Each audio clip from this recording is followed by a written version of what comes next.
একটি মেয়ে অনেক অসুস্থ, মারা যাবে যাবে ভাব। ঠিক তখন তার মা বাবার কাছে দাবি করলো, বাবা মা, আমি হয়তো আর বাঁচবো না, তবে আমি যদি মারা যাই, তোমরা প্রতিদিন সকালে ফজরের নামাজ পড়ে আমার কবরে এক বালতি পানি দিও, এটা আমার দাবি তোমাদের কাছে।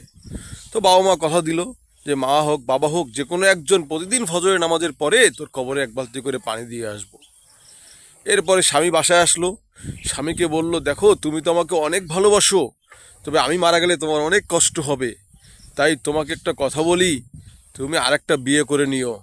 তবে আমার কবর যেদিন শুকিয়ে যাবে তার পরের দিন তুমি বিয়ে করবে, এটা তোমার কাছে আমার একটা দাবি, তোমাকে কিন্তু কথা দিতেই হবে। তো স্বামী কথা দিল, যেদিন বউয়ের কবর শুকিয়ে যাবে সেদিন সে বিয়ে করবে তার পরের দিন। ঠিক প্রতিদিন কবরে যায়, কিন্তু কবর তো আর শুকায় না, কি করে শুকাবে? ওই মেয়ের বাবা মা তো প্রত্যেক দিন ভোরবেলা এসে এক বালতি করে পানি মেরে দিয়ে যায়। পরে স্বামীতে কি করলো, একটা হাত পাখা নিয়ে কবরে গিয়ে বসে আর কবরে বাতাস করে। আশেপাশ দিয়ে লোকজন যায় আর মনে করে, ইস, বউটাকে কত না ভালোবাসে, কবরে বাতাস করে বউয়ে যাতে কবরে শান্তিতে থাকতে পারে।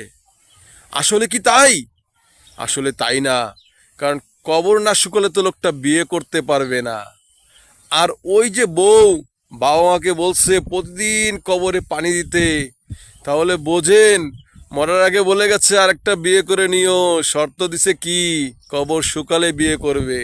মেয়েদের মন বোঝা বড় দায়।